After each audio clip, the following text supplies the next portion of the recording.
Estupendo, pues muchas gracias. Bueno, pues nada, muchas gracias por compartir este espacio, este ratito aquí con los compañeros de La Paz.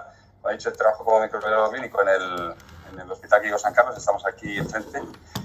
Y bueno, para mí es un placer, ¿no?, hablar siempre de microbiología, hablar de la gente y sobre todo hablar de vacunas, que en realidad es un poco mi pasión y a lo que yo dedico, ¿no?, los últimos años, ¿no?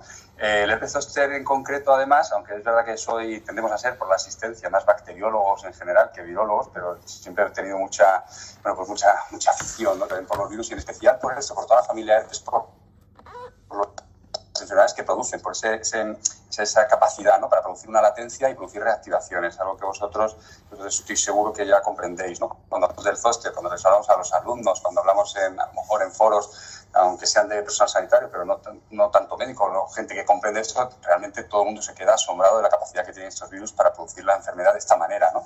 Si queréis, hacemos un barrido muy rápido sobre estas características al inicio, pero lo haré muy rápido porque entiendo que todos vosotros esta parte la comprendéis, pero creo que es fundamental luego, cuando hablemos de la vacuna, de los beneficios de la vacuna, de la predisposición a la enfermedad, etcétera, hacer un poco el recordatorio rápido, ¿no?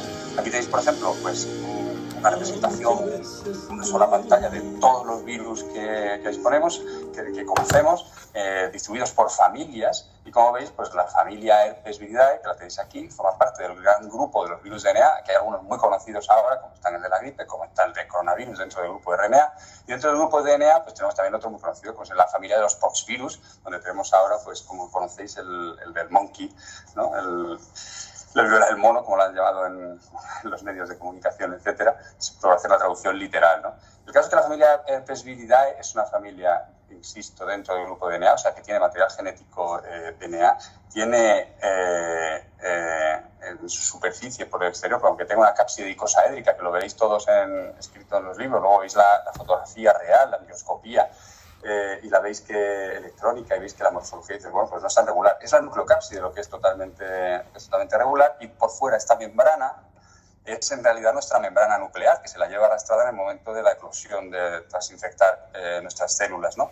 Y en ella podéis ver estas espículas, estas que se pueden ver perfectamente aquí en esta fotografía, estas espículas, y digo la palabra espícula, la adopto porque es algo que todo el mundo entiende ahora después de lo del coronavirus. Nos ha traído cosas buenas y entre las cosas malas quizás ya también que adoptamos mucha terminología que a lo mejor es errónea. Esto en realidad no es una espícula, aunque lo pueda parecer y podríamos llamar igual. Es una glicoproteína, son glicoproteínas que tienen su superficie y en concreto de todas las glicoproteínas que tiene, una de ellas es muy conocida, que es la glicoproteína E. Es muy conocida porque, en primer lugar, es la más abundante que tiene el virus herpes zóster, ¿no? Bueno, dentro de esta familia ya sabéis que están los virus herpes simple, que pertenecen el 1 y el 2, que pertenecen a la misma subfamilia, la alfa Herpesviridae, que tienen esta capacidad de producir latencia que hemos dicho. Sobre todo la latencia la van a producir en las células nerviosas, a diferencia de citomegalovirus, o a diferencia de Epstein-Barr o del Kaposi, del virus del sarcoma Kaposi, que van a producir la latencia en otro tipo de células, y además tienen una apetencia, tanto los herpes simple como el herpes, esta subfamilia alfa Herpesviridae, virus herpes simple, virus varicela zoster, de esa diana ser la célula mucoepitelial, que por eso yo creo que lo conocéis también, mientras que los otros tienen otras dianas, como son los linfocitos B y los linfocitos T. En cualquier caso, como os decía, la glicoproteína E es la más abundante del virus herpes zóster, y además de ser la más abundante, es tremendamente importante a la hora de poder entrar en la célula. Este proceso de fusión con la membrana y de liberación de la nucleocápside en el interior de la célula humana no es tan fácil para los virus, es un paso fundamental y es un paso que lleva su consumo, su gasto y unos mecanismos intrínsecos moleculares que no son nada fáciles, y que gracias a la glicoproteína E este virus lo consigue de forma muy eficiente. No solo eso, luego tiene que penetrar, inyectar su material genético dentro del núcleo de la célula. Dentro del núcleo de la célula lleva unos procesos. Es un virus que yo le llamo un poco de TOC, ¿no? Es un poco obsesivo-compulsivo, es tremendamente ordenado, va haciéndolo todo por fases, liberando primero una serie de proteínas, cascada genera otra cascada de proteínas beta, de proteínas gamma, hasta que consigue armar los nuevos viriones y liberarlos al exterior. Bueno, pues en todo este proceso también interviene la glicoproteína E, e incluso en el proceso de liberación, después del endosoma y de la liberación hacia el exterior, también interviene la glicoproteína E. Es una glicoproteína, insisto, la más abundante y muy importante. Y por ello quizá también nuestro organismo lo sabe, y en cierta manera es la glicoproteína que mayor respuesta inmunitaria generamos, ¿no?, en respuesta al virus. O sea, es el principal antígeno inmunógeno de del virus herpes zóster. En la patogenia de la enfermedad la conocéis perfectamente, el virus entra por la vía respiratoria y esto es importante porque ya arriba va a producir una replicación en todo el anillo de Valdeyer, la zona linfática del tracto respiratorio superior, se va a producir una infección del linfocito T. El linfocito T que va a cambiar, va a modificar incluso su ciclo celular, va a modificar incluso también su afinidad por determinados epitelios y entre ellos el epitelio mucocutáneo y va a quedar infectado de cierta manera por el virus varicela zoster y va a ser el que facilite de cierta manera el estado de viremia. Una vez que pasa a sangre ese linfocito T con este virus herpes zóster, puede ir directamente a la piel o puede pasar por hígado y por bazo y sufrir allí un nuevo proceso de replicación, de amplificación y de ahí una viremia secundaria. Ese proceso, hay autores que defienden la viremia, la única viremia, la viremia secundaria como obligada, o hay autores que defienden la posibilidad de que existan tanto viremia directa como viremia secundaria, que creo que es lo más probable, ¿no? En cualquier caso, lo que nos interesa es que este linfocito T por epidesis va a terminar llegando al epitelio mucocutáneo, va a ser nuestro caballo de Troya, por decirlo de alguna manera, va a ser el que conduzca este virus varicela zoster hacia el epitelio. Este va a infectar todas las células, va a infectar queratinocitos, sobre todo está descrito, y vosotros lo sabréis mejor que yo probablemente, aquellos que están muy próximos al folículo adiposo, y va a producir estas células gigantes, policariocitos, que son lábiles, que son frágiles, que se rompen con facilidad y que hacen que se liberen más virus. Bueno, generar el proceso propagativo de la propia enfermedad. Eso lo vemos en la piel con las lesiones características de lo que llamamos varicela, porque la varicela es la primoinfección de este virus, el virus varicela zoster. La primera vez que nos infecta es la enfermedad que va a producir, e insisto, la descripción de las lesiones cutáneas y de todo el proceso patogénico en piel no lo voy a describir porque me parece absurdo en este foro, ¿no? Lo que sí es importante saber es que aquí algunos linfocitos que acuden en llamada, en respuesta a todo el proceso proinflamatorio que se genera en la piel, estos linfocitos que llegan sanos, por decirlo de alguna manera, van a ser de nuevo infectados por varicela zoster y se propaga la infección, lo que explica que las lesiones se puedan distribuir un poco por todo el organismo, ¿no? Importante en la varicela, que pues algunos compañeros lo desconocen o piensan que esto no es así, son las complicaciones. Y dentro de las complicaciones, yo siempre destaco dos: la sobreinfección bacteriana. Nosotros en nuestra experiencia hemos visto sobreinfecciones por estreptocopiógenes temibles en algunos niños cuando se producía la varicela, y la neumonía en el adulto. La neumonía en el adulto puede acarrear una mortalidad hasta el 30%. La varicela en el adulto es un cuadro realmente grave. Pero que existen otras muchas complicaciones y muchas de ellas viscerales y sobre todo neurológicas. Hemos dicho que va a tener una cierta apetencia también por el tejido neuronal, sobre todo para el fenómeno de la latencia, ¿no? Y el fenómeno de la latencia, ¿qué es? Pues una vez que se ha producido toda esta varicela, todo este proceso que acabamos de comentar, una cosa que hace también el virus cuando está en la piel es la capacidad de penetrar dentro de las terminaciones nerviosas intraepiteliales de las neuronas sensitivas y viajar a través del axón en búsqueda de lo que necesita, que es el núcleo de la célula. Lo encuentra en los ganglios dorsales, los cuerpos neuronales, y allí es donde va, en principio, a inyectar su ADN, ¿no? También puede llegar hasta los cuerpos neuronales de los ganglios dorsales directamente desde el linfocito en el proceso ese de viremia, tanto viremia primaria como secundaria. Podría llegar allí, ¿vale? Son dos rutas que hoy día parece que conocemos de llegar hasta aquí.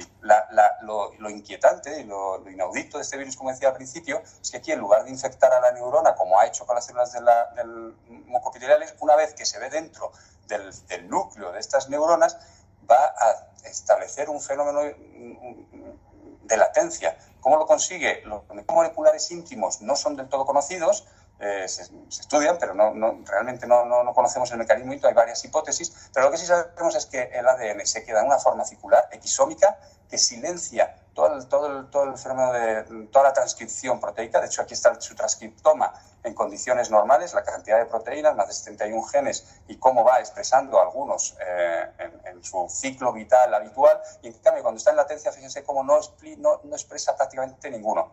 Prácticamente hay entre 4 y 6 genes son los que expresan, y prácticamente son los genes necesarios para no despertar señales de alarma, no despertar la apoptosis de la propia neurona y poder prolongar en el tiempo su estado latente. Insisto, no es una infección crónica porque el virus no se está replicando en unas células ahí escondido, ni tiene ciclo vital, está totalmente latente, incluso sin expresar ningún tipo de proteínas, ¿no? Está, pues, podríamos decir, dormido. Y el tema está en que determinados estímulos y ante determinados factores, en determinadas personas con algunos factores de riesgo determinados, el virus puede, por decirlo de alguna manera, despertar, o sea, se reactiva, la enfermedad se puede reactivar. se infecta el virus, se infecta la célula, en este caso la célula sufre daño y el virus busca su diana y a través del axón se dirige de nuevo hacia la piel. Es curioso porque también se puede dirigir hacia el axón, hacia la otra parte y entrar dentro de médula, lo cual condiciona muchos de los efectos secundarios que genera en cuanto a dolor, etcétera, este virus dentro de su patología, de lo que ahora sí conocemos una vez que viaja a través del axón hacia esas zonas de la piel, lo que conocemos como, una vez que hemos tenido nuestra primera infección por varicela, como el virus herpes zóster, con las mismas características histopatológicas a nivel de la piel, el mismo tipo de lesiones, solo que limitadas muy probablemente a un único dermatoma, porque la distribución se despierta, y es algo que también es un poco desconocido, porque un ganglio o dos ganglios, porque la apetencia por los dorsales, de dorsales a L1 prácticamente, aunque sabemos que también se pueden despertar en otros ganglios, como el geniculado, como la rama, sobre todo oftálmica del trigémino, etcétera, provocando a lo mejor lo que tan temido el herpes zóster oftálmico. Hay un riesgo que es tremendamente doloroso, que si es muy extendido puede traer lesiones oculares, como ahora veremos, entre las complicaciones, etcétera, ¿no? Pero a diferencia de la varicela, insisto, parece que es una zona un poco más limitada en personas inmunocompetentes normales, pero el problema lo tenemos en los inmunodeprimidos. ¿Por qué? Porque las lesiones pueden permanecer más tiempo, porque pueden ser más numerosas, porque pueden ser de mayor tamaño, porque pueden sangrar, pueden tener un fondo hemorrágico importante y porque pueden estar más diseminadas. Puede que no se limite a un único dermatoma, sino a varios dermatomas o incluso lesiones diseminadas, probablemente fruto de algún tipo de epidemia poco habitual en los casos de zóster. Esto lo sabemos así, sabemos que el zóster en los inmunodeprimidos es más complicado, lo sabemos porque en todas las guías de tratamiento vemos como en el inmunodeprimido el tratamiento lo recomendamos intravenoso, en dosis más altas, etcétera, y tiene indicación directa, ¿no? Así como, por ejemplo, un zóster de cualquier localización en un menor en localización de tronco de extremidades en menores de 50 años, la indicación de tratamiento, bueno, pues vamos a estar ahí dudosos de si tratar o no, y en cambio, por ejemplo, en cualquier inmunodeprimido, pacientes con dermatitis atópica, en nuestro caso, o si es grave o en cualquier localización, en ese caso sí que vamos a tratar y tratar pronto. Entre las complicaciones, insisto, que vuelva a aparecer un zóster o complicaciones cutáneas, de nuevo sobre infección, etcétera, complicaciones viscerales de cualquier tipo, las oculares que hemos dicho, para los oftalmólogos es tremendamente temido el zóster, y la complicación más temida en general es las neurológicas, dentro de ellas la neuralgia postherpética, porque genera un dolor neuropático que puede persistir incluso durante más de 3 meses, tiene muy difícil cuando se presenta, muy difícil manejo en muchos casos, y que fijaos que el riesgo es del 5-30%, pero que en caso de inmunodeprimidos, pacientes con comorbilidad o por la edad mayores de 50 años, la probabilidad es mucho más alta de que se presente, ¿no? Y no solo es dolor, sino que ese dolor va a generar una incapacidad, tiene una importante carga social, porque hay una incapacidad en el paciente para realizar todas sus actividades de la vida diaria, desde el trabajo hasta la vida social, el salir y las relaciones, etcétera, ¿no? Y es algo que se está empezando a tener más en cuenta por medicina humanitaria, etcétera, y a medir, a intentar medir más, ¿no? Por el caso, insisto, es un manejo muy difícil y eso explica que las terapias frente a la neuralgia postherpética sean tan distintas y tan parejas, ¿no? Desde anestésicos locales, antiepilépticos, como se dice, incluso corticoides, neuroestimulación, se ha intentado un poco todas estas terapias cognitivas, ¿no? Dependiendo del nivel en el que esté afectada la neurona, ¿no? Decimos que el herpes zóster se desencadena en determinados estímulos, que pueden ser estímulos traumatismos, calor, estrés, etcétera, y determinados factores, y determinadas personas de riesgo, ¿no? ¿Cuáles son los principales riesgos que se asocian a sufrir un zóster? Fijaos, en este caso, este es uno de los metanálisis, los últimos metanálisis publicados, que incluye todo el PubMed desde el año 66, ¿vale?, hasta el año 2020, y encuentran como, después de revisar más de 4.000 estudios, seleccionan 88, encuentran entre los factores de riesgo, por ejemplo, entre la población general, la historia familiar, ¿vale? Y es muy importante, es lógico, por polimorfismo genético y como curiosidad. Se acaba de publicar, lo han publicado los japoneses, y lo pongo sobre todo para intentar en nuestros pacientes inmunodeprimidos, etcétera, siempre a la hora de la historia tener muy en cuenta la historia familiar del zóster. Entonces ellos, por ejemplo, encuentran que si tu madre y un hermano han tenido zóster, el riesgo se va a multiplicar casi hasta el 5, más de 4 veces, ¿no?, con respecto a otras personas. O, por ejemplo, si simplemente tienes el hermano sin tu madre, ya sube el riesgo, ¿no? Por encima, no llega al 2, pues sube por encima del 2. Si tu padre, tu madre y un hermano o hermana ha tenido el zóster, ya fijaos, ¿no?, la probabilidad se multiplica por 17. O sea, es algo muy importante que debemos historiar siempre. El sexo femenino, no se sabe muy bien por qué, pero desde luego parece que las mujeres tienen más predisposición a sufrirlo, pero sobre todo la edad. La edad muy importante. ¿Y la edad por qué? Pues simplemente por el fenómeno de inmunosenescencia, cómo nuestro sistema inmunitario se va envejeciendo con el tiempo, ¿no? La edad es tremendamente importante. Tanto es así que si cogemos algunos datos epidemiológicos, la incidencia global puede ser de 3 por 1.000 personas al año, 351 por 100.000, Y cuando vemos, si nos restringimos a los mayores de 50 años, prácticamente se duplica la incidencia. O sea, el 68% de los casos, esto se publicó también hace bien poquito, además por el Centro Nacional de Epidemiología, si cogemos en los mayores de 50 años, los casos de zóster representan el 70% del total entre ellos, ¿no? Y si cogemos los de hospitalización, fijaos, el 80% de los casos de zóster que hospitalizan son mayores de 50 años. La tasa de hospitalización también está por encima del doble respecto a la tasa normal. Y 50 años es una que podemos tener cualquiera. No es necesario, yo lo represento aquí con Goya, con unas personas un poco adultas, un poco más mayores, pero 50 años es nada hoy día, ¿vale? Entonces hay que tenerlo muy en cuenta. Sí es verdad que la mortalidad que acarrea el zóster, que no es excesivamente alta, es un problema más casi de carga, insisto, de carga social, de problema de complicaciones, etcétera. Pero bueno, también en algunos casos se determina la muerte por ello. Sí que afecta sobre todo a pacientes mayores de 80 a 85 años. La edad está aumentando, esto es común en todos los países, no voy a insistir. Además de la edad, la historia familiar y el sexo femenino, cuidado con las comorbilidades. Aquí tenéis algunas que son tremendamente comunes, como es un EPOC, condiciones cardiovasculares, asma, diabetes, pero que a lo mejor os interese más. Fijaos como el lupus, por ejemplo, está a la cabeza en todas estas comorbilidades en este metaanálisis, ¿no? Con algo más del doble de riesgo que a lo mejor que cualquier otra persona. Y, sobre todo, los inmunodeprimidos. Si en el inmunocompetente de edad, por ejemplo, en 65 años, vemos que la incidencia, antes hemos dicho más de 50, pues 6 por 1000, más de 65, ya por encima del 7 por 1000, estos son datos del Ministerio de Sanidad en la revisión que hicieron precisamente para zóster, la ponencia de vacunas el año pasado. Fijaos, esto nos parecía muchísimo. Fijaos, pacientes con SIDA, ¿no? Los pacientes con VIH, infectados por VIH, se dice que van a tener riesgo casi de un 11% a lo largo de su vida de sufrir un herpes zóster, ¿no? O sea, el 11% de ellos van a sufrir en algún momento un herpes zóster. Pero es que fijaos lo que ocurre con estos otros, ¿no?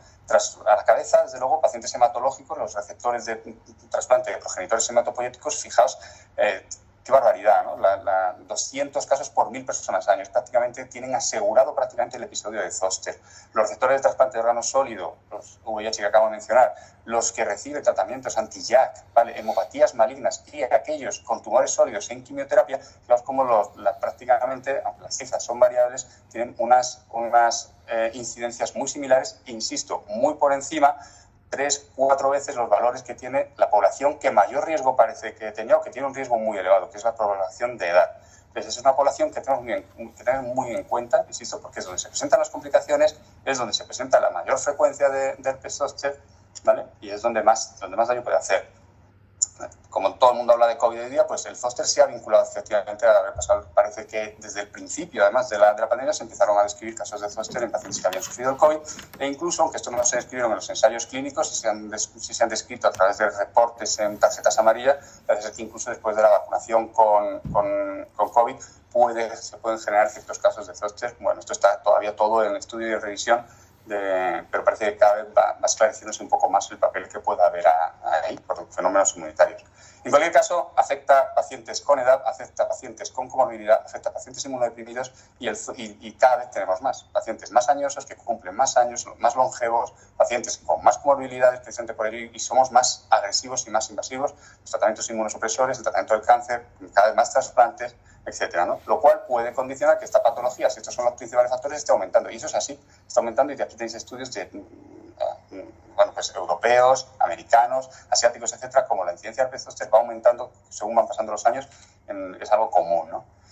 El herpes zóster, hemos dicho, la complicación como la neuralgia posherpética tiene difícil manejo, en cierta manera, pero el zóster puede tener una prevención a través de una vacuna. Es verdad que cuando ocurre una pandemia, fijaos lo que ha pasado con la viruela del mono, lo que pasó con el ébola, lo que ha pasado con el propio COVID. En cuanto ocurre una pandemia o una infección vírica, aumenta mucho su incidencia, enseguida surge la posibilidad de, oye, ni forma de que exista una vacuna, ¿dónde está la vacuna? Enseguida se reclama, ¿no? Y además se ponen muchas expectativas en esa vacuna. Con el zóster, obviamente, siempre ha pasado lo mismo. Hoy una vacuna, el reto era que la infección ya se había producido y que lo que había era una reactivación, ¿no?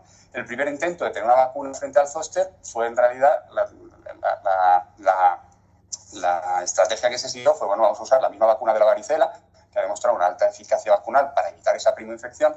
Vamos a usar la misma, pero en dosis muchísimo más altas, hasta 13 veces más cantidad de virus. Es una vacuna de virus vivos atenuados, tienen capacidad replicativa y, por tanto, no se puede utilizar en inmunodeprimidos. Y hemos visto que el inmunodeprimido es uno de los principales subsidiarios, ¿no?, de poder prevenir la aparición de un zóster.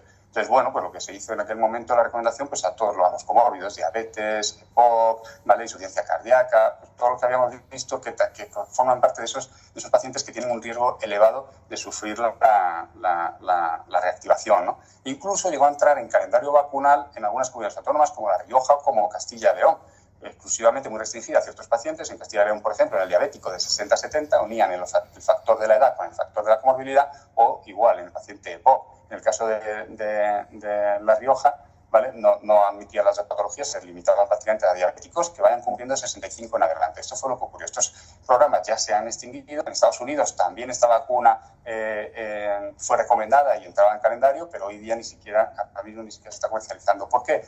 Porque el problema, la decepción que hemos tenido en realidad ha sido, pues primero, no poder utilizarla en inmunodeprimido, desde luego, pero en segundo lugar, la duración de la inmunidad. Se ha visto prácticamente que a partir del tercer año la eficacia vacunal disminuía enormemente y prácticamente no había, si bien la eficacia frente al episodio de zóster se mantenía casi hasta el quinto año, a partir del sexto ya no se encontraban los intervalos de confianza, incluían el cero, pero para prevenir, por ejemplo, la neuralgia posherpética es que a partir del tercer año ya no había eficacia vacunal, se perdía toda la eficacia vacunal. O sea, el problema que ha tenido principalmente esta vacuna ha sido de duración de inmunidad.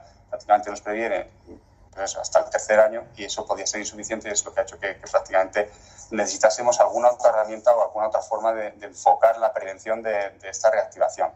Ha surgido una segunda vacuna, que es un poco la que os quería comentar hoy, porque se acaba de, en cierta manera, acaba de llegar a nuestro país, que es la vacuna recombinante de subunidades. Por lo tanto, una vacuna que es totalmente distinta. No es una vacuna viva, que tenga capacidad replicante, sino que es una vacuna pues, de subunidades proteicas. O sea, simplemente vamos a dar una proteína. ¿Cuál? La glicoproteína E, esa que decíamos que es tan importante, que está en la superficie, que es la más abundante, que es la más inmunógena, que interviene en todo el proceso replicativo, en el de infección del linfocito T, que interviene en la entrada de la célula e incluso también en la salida. Bueno, pues se ha elegido esta glicoproteína E como antígeno y es lo único que se da. Por lo tanto, aquí no hay riesgo de regresión a la virulencia, no hay riesgo de nada y se puede utilizar perfectamente en el inmunodeprimido.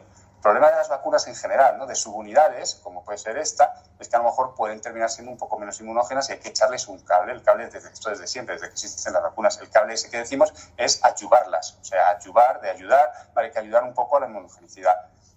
Esta vacuna en concreto lleva un sistema adyuvante que se compone de un lipopolisacárido de salmonela que va a despertar nuestra inmunidad innata y a través de la inmunidad innata, porque nosotros tenemos mecanismos para detectar infecciones, bacterias, ¿vale? A través de los receptores de patrones moleculares asociados a patógenos, y este lipopolisacárido, que es una parte, un componente de la pared de la salmonela, de los bacilos gram negativos en concreto, va a despertar esa inmunidad innata que va a inducir esa respuesta de inmunidad adaptativa y va a poner en alerta, junto con la saponina, ¿vale? A todos los linfocitos T que cuando lleguen allí van a descubrir a la glicoproteína E y van a potenciar pues de forma extraordinaria toda su inmunogenicidad.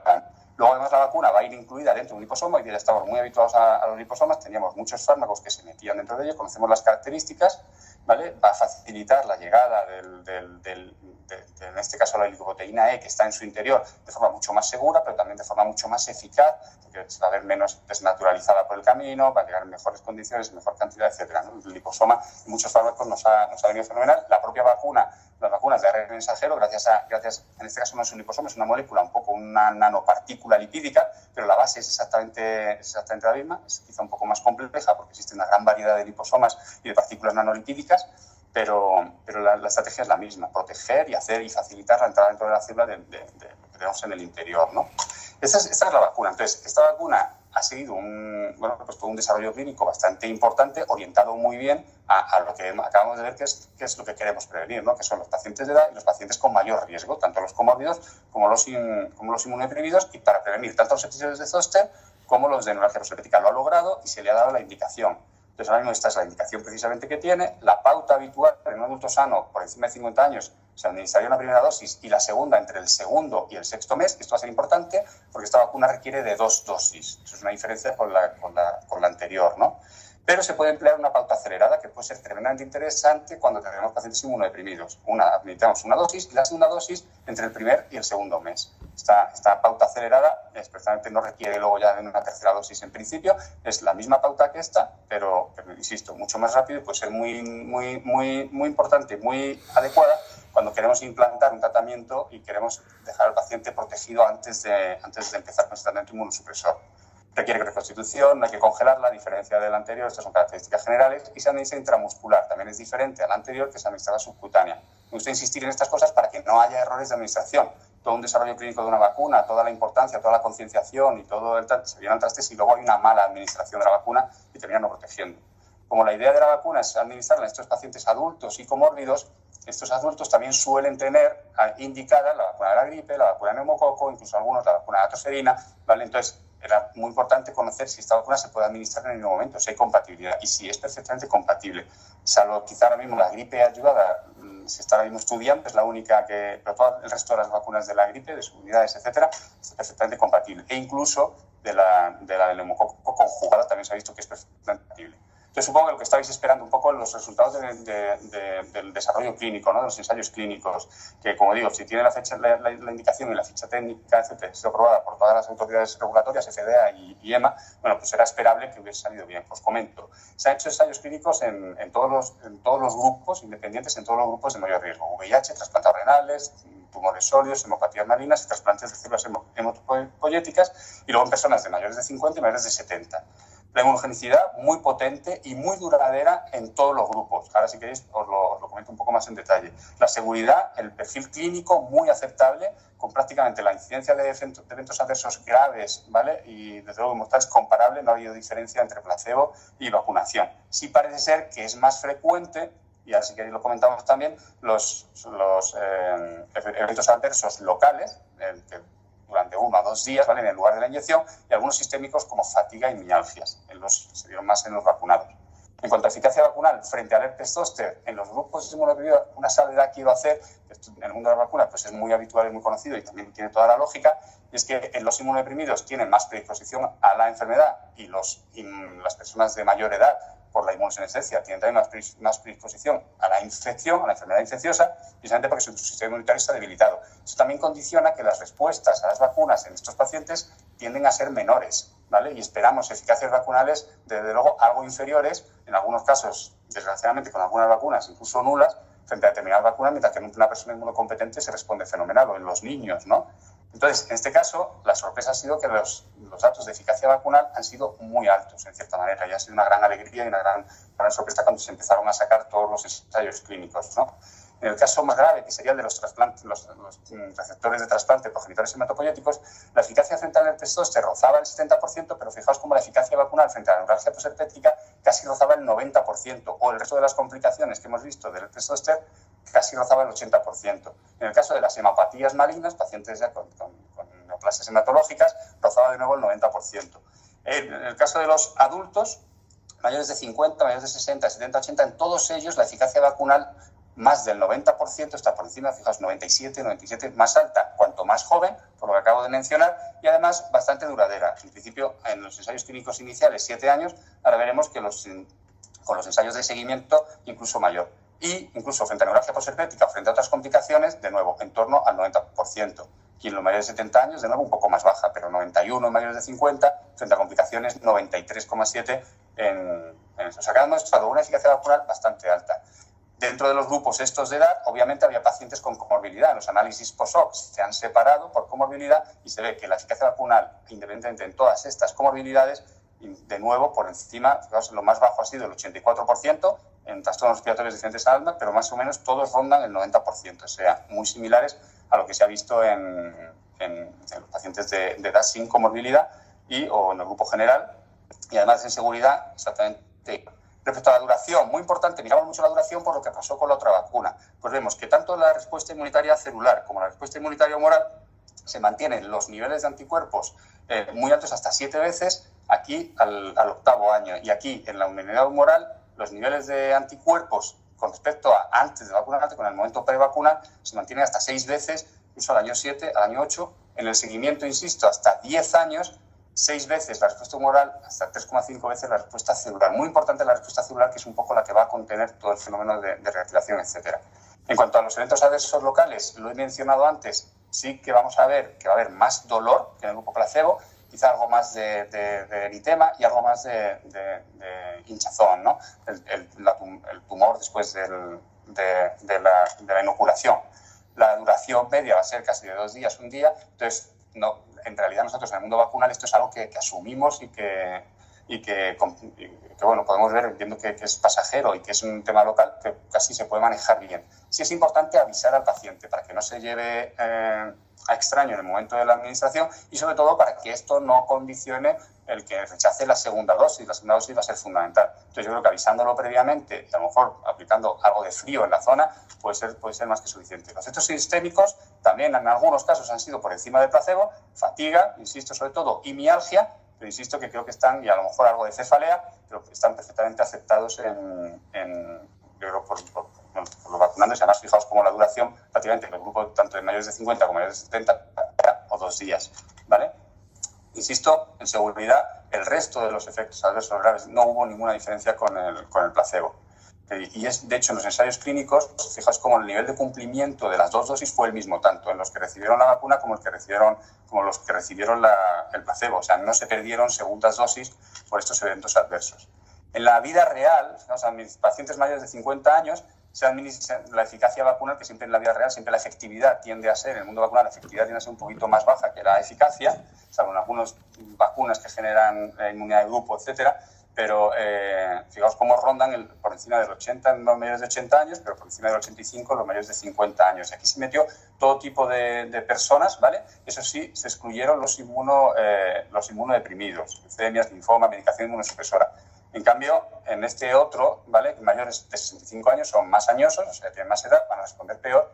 Y aquí sí que se metieron incluso personas con enfermedades autoinmunitarias, lo cual era esperable que la efectividad vacunal aquí fuese un poco más baja, y así lo fue. Pero llamo vuestra atención sobre todo esto. Fijaos, con 2 dosis un 70%, incluso incluyendo en este grupo a personas, insisto, de más edad e inmunodeprimidas. 70% con las 2 dosis en la vida real, ¿vale? Efectividad. Y con una dosis, en cambio, 56%. De aquí la importancia de insistir en completar, ¿no?, las pautas. Con todos estos datos, el Ministerio de Sanidad ha recomendado a todas las comunidades autónomas que incluyan en sus calendarios vacunales esta vacuna, la vacuna recombinante de subunidades, especialmente a pacientes con receptores de trasplante progenitor hematopoyético, y estas son las recomendaciones del Ministerio. Los receptores de trasplante órgano sólido, los que reciban tratamientos con fármacos anti-JAK, pacientes VIH, hematopatías malignas y tumores sólidos en tratamiento con quimioterapia. O sea, lo que han hecho ha sido coger pues, todos aquellos pacientes que hemos visto que están con riesgo incrementado. Y no contentos con eso, también la han recomendado las personas de edad. En concreto, ellos recomendaban en este documento de marzo de 2021 que a partir de 2022, y según disponibilidad de dosis, porque se preveía que a lo mejor no hubiese capacidad suficiente, y las autoridades son muy cautas a la hora de hacer recomendaciones con el tema de que haya disponibilidad de vacunas, ¿vale? Pues en cualquier caso, recomendaban que a partir de 2022 a aquellos pacientes que tienen 65 años les fuese recomendada la vacuna, y a partir de 80 y descendente, en pautas descendentes. Bueno, estamos ya en 2022, la única comunidad autónoma, por suerte para nosotros, que ha recomendado todas estas recomendaciones, incluida la de la edad, ha sido la Comunidad de Madrid, ¿vale? La Rioja me parece que ya también Asturias acaba de recomendarlo, pero todavía no han empezado a hacerlo. Pero el criterio de edad, el resto, en inmunodeprimidos, en principio, ya deberían de estar todos administrándola. La pauta que recomienda el Ministerio es la de 2 dosis separadas por 2 meses, ¿vale? Para mayor facilidad y evitar errores.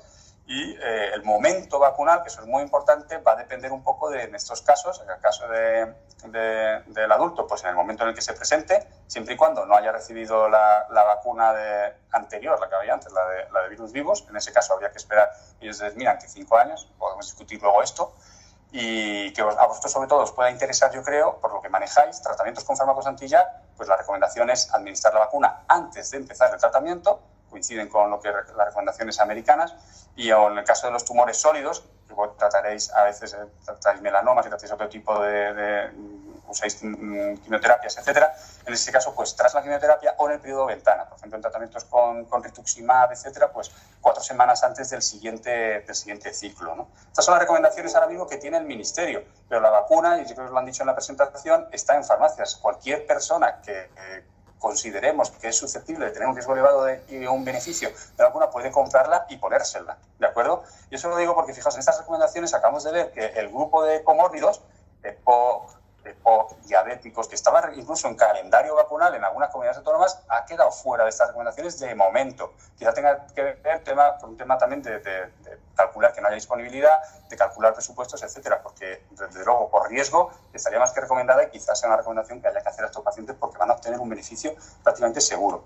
Y la otra cosa que queda aquí un poco, digamos, fuera dentro de estas recomendaciones, admiten el tratamiento con fármacos anti-JAK, pero ¿qué pasa con todos los otros fármacos, ¿vale? Inmunosupresores, etcétera? En el caso de Estados Unidos, por ejemplo, desde 2022 ya está recomendado para cualquier inmunodeprimido, independiente del inmunosupresor que esté tomando. De hecho, fijaos que dicen que tiene una importancia en salud pública. Estas son las recomendaciones del Comité Asesor de Vacunas de Estados Unidos, dependiente del CDC, y como, bueno, pues dicen que es totalmente aceptable en este caso para el Ministerio, para los decisores de salud, razonable, eficiente, ¿vale?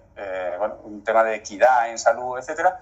Y bueno, la verdad es que en Estados Unidos, bueno, pues la CIP, que a veces es muy duro y a veces es muy restrictivo con otras cosas, aquí desde luego, fijaos cómo aprobó la recomendación de forma rápida y muy verdadera, ¿no? Lo cual yo creo que supongo que vamos un poco ahí con esas recomendaciones, un poco a ver lo que probablemente nos depare en cierta manera en el futuro, y sobre todo, insisto, cuando la vacuna ya esté más instaurada y veamos el gran beneficio que va a tener, sobre todo en estos grupos donde hemos visto que puede generar mucho daño, ¿no? Con lo cual, bueno, pues insisto, a mí me gusta decir que el zóster es un poco un enemigo invisible porque está ahí. Una vez que hemos pasado la varicela, el virus se ha quedado con nosotros de forma latente. Bueno, pues conociendo un poco cómo funciona el virus, que es lo que hemos repasado con la patogenia, y conociendo un poco cómo funciona esta herramienta, una vacuna, para prevenirla, pues es posible que evitemos mucho sufrimiento y mucha carga social y muchas complicaciones en muchos de estos pacientes, sobre todo, insisto, aquellos que tienen mayor riesgo. O sea que por mi parte, si queréis, quizás haya ido un poco rápido, pero porque entiendo que son conceptos que más o menos estáis muy habituados a oír, pero estoy abierto a que podamos discutir o abrir alguna pregunta, alguna cuestión así más práctica o lo que queráis al respecto, si me ha quedado algo claro. Muy bien. Pues muchas gracias, Fernando. Yo tengo muchas preguntas. Te agradezco mucho la información. ¿Me oís bien, verdad? Sí. Sí. Pues mira, lo primero que te quería preguntar es, desde el punto de vista muy práctico, yo tengo una paciente, una mujer de menos de 50 años que tiene antecedentes familiares de zóster. Entonces esta paciente va a su médico de cabecera. Entiendo que su médico la puede intentar valorar si incluye alguno de los grupos de riesgo, y si no, entiendo que le puede dispensar una receta y ella va a la farmacia y se la paga. ¿Es así, no? Sí, es así.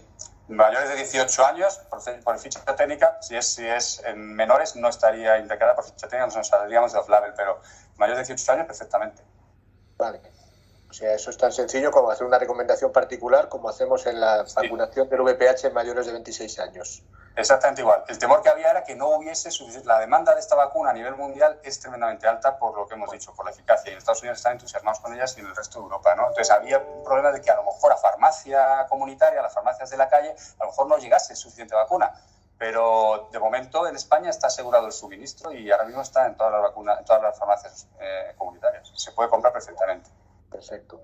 Y la otra pregunta que tenía era con respecto a los JAKs, porque nosotros ahora mismo tenemos muchísimos pacientes que ya han iniciado el tratamiento y no podemos esperar a que Preventiva tenga capacidad de llamarlos, porque los está llamando pues según tienen disponibilidad o capacidad de técnica y capacidad de personal.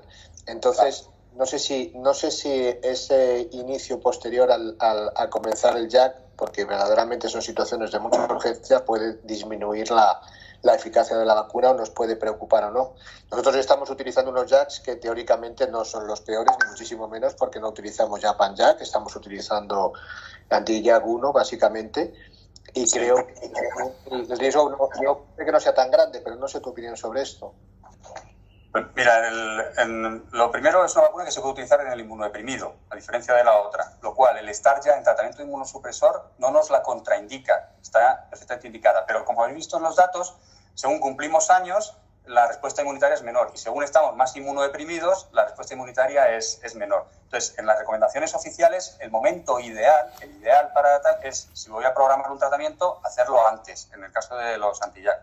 Pero para pacientes que ya estén en tratamiento y que no se les puede retirar, el momento idóneo es el momento en el que estén en riesgo mientras se pueda, mientras no esté contraindicado el fármaco, en este caso la vacuna. Entonces, cualquier momento va a ser bueno.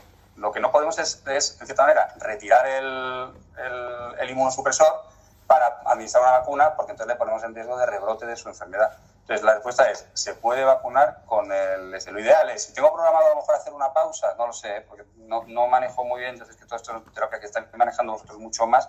No sé si manejáis, si hacéis pautas, hacéis ventanas terapéuticas para comprobar respuesta o comprobar, etcétera. Creo que no.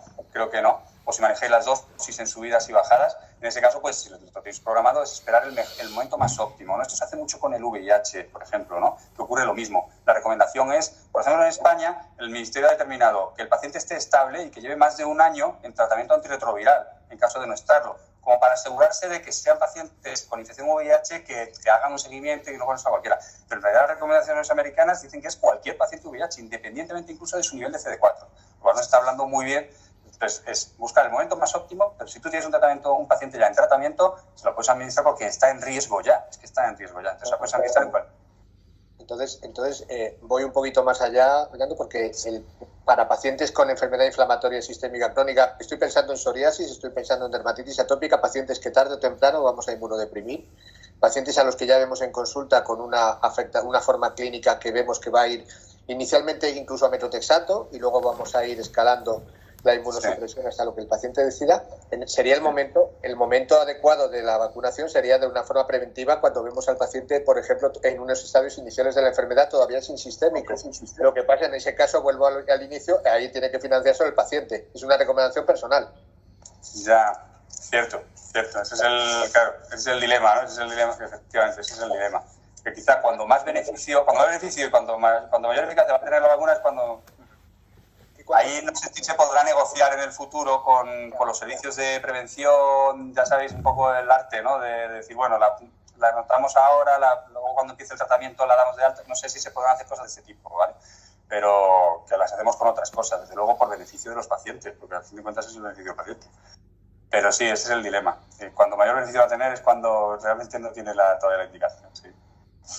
Pero muy bien apuntado. El mejor momento es cuanto antes. Se ocurría con la vacuna frente a neumococo, por ejemplo, que también afecta a los añosos, o el propio zoster, ¿no? Dices, bueno, pues me voy a esperar a que el paciente tenga más años porque hemos visto que cuanto más años, mayor riesgo. Claro, pero es que el riesgo empieza en un momento. Entonces ya estás perdiendo años y mientras asegure la durabilidad, mientras la duración sea tan larga, cuanto antes, mayor beneficio voy a obtener. Eso está claro. Pedro, muy buenas. Mira, soy Marcos, departamento médico, que me comentaba antes. Es simplemente hacer un comentario a este respecto, ¿vale? Y es, nuestra autoridad sanitaria aquí en Madrid, como bien ha comentado Fernando, se hicieron las recomendaciones de vacunación frente a zóster en España, que eran las mejores a nivel mundial, y luego llegó el ACIP unos meses después, copió exactamente todo lo que ponían las nuestras, y donde nosotros poníamos anti-JAK, ellos abrieron el paraguas a pacientes inmunocomprometidos, ya sea inmunocompromiso primario o secundario a tratamiento. Vale, nuestra autoridad sanitaria, específicamente la de aquí de Madrid, cuando nos hemos reunido con ellos nos han preguntado específicamente por estas recomendaciones de la CIP de Estados Unidos, ¿no? Donde ellos reflejan que tienes una incidencia aumentada de base en pacientes con lupus, con artritis reumatoide y con psoriasis, ¿vale? De tal forma que nos han preguntado específicamente por esto para ver qué pueden hacer ellos a un futuro. Evidentemente, como bien ha dicho Fernando, es un tema también de presupuestos. No es algo que vayan a abordar ya, pero puede ser que a un futuro, desde luego lo tienen en la cabeza porque nos han preguntado por ello. ¿Cómo vayan a hacerlo a futuro? No lo sabemos, pero desde luego ellos saben que tenéis, y específicamente vosotros, una serie de pacientes que tienen una incidencia aumentada y un riesgo aumentado.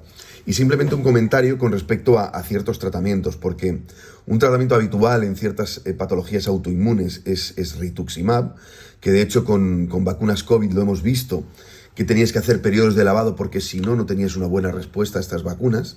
Bueno, pues en uno de los estudios que ha presentado Fernando, el 039, el de hemopatías malignas, había pacientes que estaban en tratamiento con rituximab porque tenían linfoma no-Hodgkin de células B, ¿no?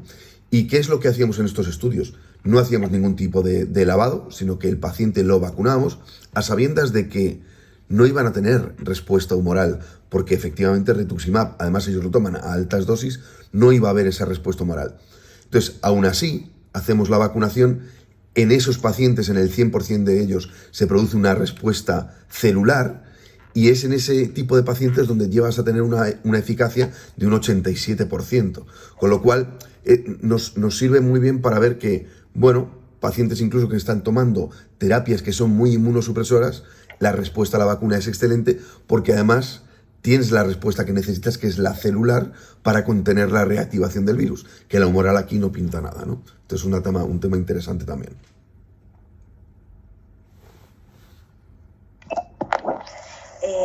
Fernando, buenos días. Soy María Santaolalla, otra de las dermatólogas. Y bueno, primero felicitarte por tu excelente y detallada exposición. Muchas gracias. Muchas gracias. Y tengo una duda muy naif, pero es que como nosotros a lo mejor nuestra indicación sería en pacientes más jóvenes, no estoy pensando, pues por ejemplo, en los atópicos severos con sus anti-JAK y tal, que son... ¿tendríamos que poner algún booster? Porque he visto que los intervalos, es verdad que la inmunidad es muy duradera, pero como esta gente empezaría joven, ¿tenemos alguna forma, pues un poco como hacemos con la hepatitis B en sanitarios, ¿no? Que de vez en cuando medimos serología y vemos si estás cubierto o no? Con esta gente tendríamos un poquito que hacer, sobre todo con los más jóvenes me refiero, ¿no? O edades medias psoriásicos, que a lo mejor también tenemos... que es un poco diferente al perfil del paciente oncológico o al paciente ya más mayor, con más años. Vale, en el momento actual no hay respuesta para lo que planteas, porque el desarrollo clínico no ha llegado ahí. Las esas de seguimiento, como estás viendo, se mantienen hasta 10 años. Ya sí se sabe que hay respuesta humoral y respuesta celular de memoria, cual va a ser tremendamente interesante y tremendamente útil, ¿vale? Pero más allá de eso, de momento no hay respuesta. Entonces, lo esperable puede ser que ocurra algo tipo lo que ocurrió con la vacunación frente a hepatitis B, etcétera, ¿no? Que al principio eran recuerdos cada 5 años, luego recuerdos cada 10, y luego se ha visto que incluso la importancia de lo que estamos viendo, ¿no? De la inmunidad celular y sobre todo la inmunidad celular de memoria. Entonces, esas recomendaciones frente a la vacuna de hepatitis B se hacían en base a simplemente a inmunidad humoral, ¿vale? Y cuando se ha visto la importancia de tal, se han retirado incluso. Claro, el tema del inmunodeprimido es diferente, es cierto, el tema del riesgo, y el tema de este virus es diferente también porque está esta reactivación, ¿no? Más que infección, esta latencia y esta reactivación más que infección crónica. Entonces puede haber ciertas diferencias y se está siguiendo, ¿vale? Entonces, ahora mismo no hay respuesta, ahora mismo la pauta realmente no se contempla ninguna necesidad de revacunación en el momento actual. Y ya seguro tienes ahí un periodo de ya asegurado de 10 años. Modelos matemáticos que han desarrollado parece ser que podría ser incluso de 20 años. Pero eso según modelo matemático, las cohortes no han llegado ahí todavía. Entonces, yo creo que casi seguro 20 años vas a tener asegurados, lo cual es magnífico, ¿no? Yo creo, incluso en estos grupos poblacionales, o por lo menos los de edad. Pero eso lo vamos a ir viendo. Muchas gracias. Nada. Fernando, sí. Ya han pasado un herpes zóster, ¿cambian algo las indicaciones o las pautas de...? Pues mira, si has pasado un herpes zóster, la recomendación es vacunar, incluso con más razón, porque hay algún factor que hay, la recidiva está descrita, desde luego, y el hecho de pasar un zóster ya puede ser que haya una posibilidad de algún factor que haga que pueda ocurrir. Entonces, son muy claras las recomendaciones, tanto americanas como las españolas, en que eso no impide la vacunación, todo lo contrario, la recomienda. O sea, no te exime, el haber pasado un zóster no te exime del beneficio de la vacunación. Y tampoco cambia la pauta, ¿no? Es exactamente igual. Y no cambia la pauta. Y la pauta es, efectivamente, la pauta que podría ocurrir, contabilizar a lo mejor ese fenómeno de reactivación como una dosis puesta, y no. La pauta es exactamente la misma. Pero lo que es la recomendación, porque puede volver a ocurrir, o sea, sigues estando en riesgo. Y existe el riesgo de recidiva. Yo el único problema que veo es que la vacuna es muy cara, porque claro, o sea, tal y como se está poniendo ahora desde atención primaria, son muy pocos para los pacientes que se benefician sin estar inmunosuprimidos. Entonces, ese es el problema, si no la recomendación sería mucho más global. Justo, sí.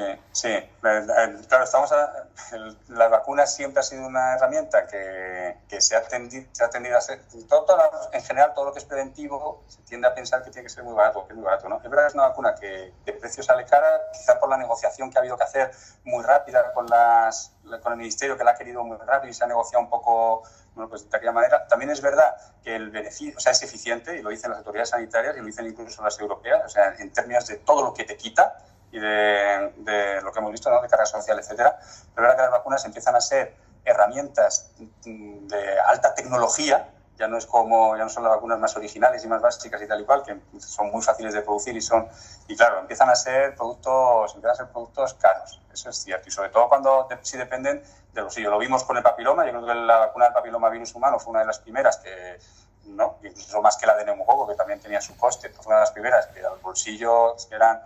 Vamos, es que yo he visto a abuelos regalar por Reyes vacunas de papiloma a los niños cuando todavía no estaban en el calendario vacunal, que costaban 100 y pico cada dosis, ¿no? Y eso lo he visto yo, ¿vale? Y entonces sí es verdad que es una vacuna cara que a lo mejor, claro, tienes que estimar un poco el riesgo o atender a las recomendaciones. Ahí no te puedo decir más. Yo espero, o sea, y supongo que todas las vacunas también cuando empiezan y antes de meterlas en calendario y tal, luego se van negociando mejor los precios y etcétera. Yo espero que en el futuro vayan variando como ha ocurrido con otras vacunas, ¿no? Con otros compuestos. Pero ahora mismo es cara. Pero insisto, en términos absolutos. En términos de eficiencia, en coste-beneficio, probablemente sea, viendo además la duración que tiene la protección, son 2 dosis, en principio ahora mismo, fíjate, para 10 o para 20 años. O sea que puede ser muy, muy rentable y sobre todo teniendo en cuenta el consumo, los gastos que hacemos en otros fármacos inmunosupresores. Probablemente una sola dosis de algunos inmunosupresores puede llevarse más dinero que la propia vacuna y son más continuados en el tiempo, ¿no? Lo que pasa es que los costes indirectos con Zoster yo creo que no están evaluados. No están evaluados, efectivamente, ¿no? Y estamos hablando de población jubilada, demagogia, todo esto, pensiones bajas, inflación. Sí. O sea, yo creo que ahí va a haber problemas. Sí. Sí. Estoy totalmente de acuerdo. Si me permite hacer una observación, yo soy Ignacio Sánchez, soy el representante de GSK con Salud Pública. Quería hacer un poco una observación respecto a lo de si es cara o no. Y yo creo que además es un principio de vacunas, la vacuna más cara es la que no se pone. Y en ese sentido, he de recordar algo que se ha dicho durante toda la charla. La Comunidad de Madrid ha hecho un verdadero esfuerzo en adquirir las vacunas para el grupo de inmunocomprometidos, como hemos visto, y también lo ha hecho para la cohorte de 65 y 80. Realmente se vacuna cohorte de 65 y es un catch-up, una recaptación en la cohorte de 80, porque su intención es que en el plazo de 7 años toda la población entre 65 y 80 esté vacunada. Tendrían que pasar 7 años para que toda esa población esté vacunada. Pero insistiendo en lo de la vacuna más cara, la que no se pone, lo cierto es que en Madrid somos la única comunidad que está financiada en estas 2 cohortes y el ritmo de vacunación financiada es bajísimo. Es bajísimo, que hay que llamar la atención sobre esto también. Es decir, está a disposición en los centros de salud y la gente no se está vacunando.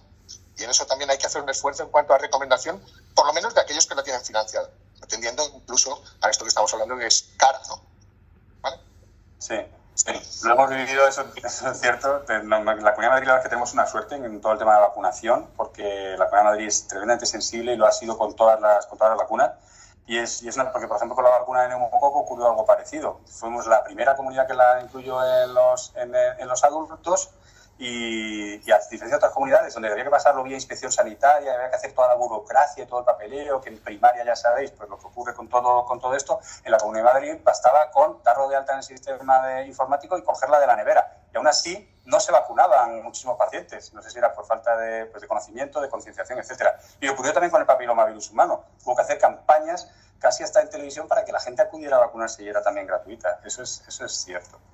Eso también es cierto. Efectivamente. Y yo quería hacer también otra observación que ha comentado el doctor Pedro hace un momento, y es con esos tratamientos anti-YA que lo conveniente sería iniciar la vacunación antes de iniciar el tratamiento.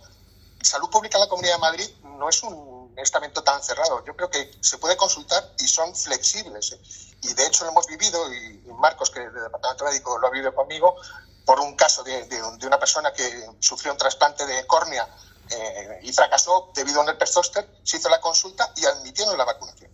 Es Es decir, se puede retar a salud pública que en algunos casos pues se abra este abanico de posibilidades, ¿no? Yo no dejaría en el olvido el que podemos tratar a estos pacientes antes de iniciar sus tratamientos anti-JAK, ¿no? Entonces, ¿por qué no retarlo? Sí.